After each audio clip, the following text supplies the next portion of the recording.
This video is about how to write your introduction for your argumentative piece. I find it helpful to picture this upside down triangle when going to write my introduction. The point of this being that you start your introduction general and move into more specifics.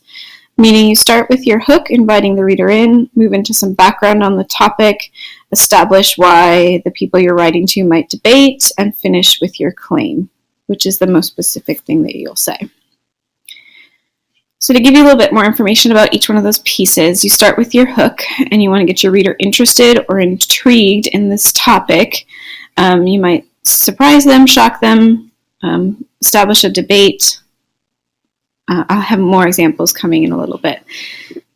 The thing to remember with this is that most writers want to invite their reader into the argument, and so they don't start off too rude. They start with a reasonable tone to get their reader invested. If someone is going to disagree with you, you don't want them disagreeing with you right away before they even read anything. So be careful about your tone when you start.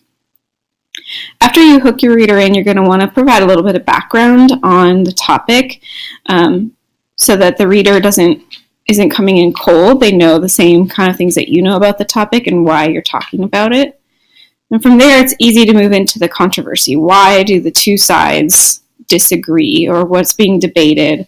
What are the options? And then finally finish with your claim, your overall thesis statement, including your reasons, but making sure to avoid using I. You don't need it. One note is that your introduction can be more than one paragraph, especially if the background or the controversy is not easily summarized. You could have a paragraph just for your hook and background before you move into the controversy and claim. There is no rule about this all being one paragraph. But for my example, it is, and that's fine too. So here's my example. You can read it through.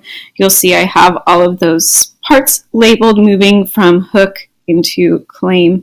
Pause the video and read through this as an example.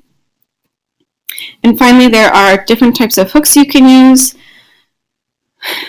Description, appealing to the five senses, those like explode a moment. Skills that we worked on a lot in the beginning of the year could be a good way to develop pathos and get your reader interested in your topic.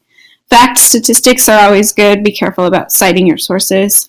And then little stories always are effective too. It could be a personal story, a story about someone else that you've researched or heard from the news, or maybe even an imagined story.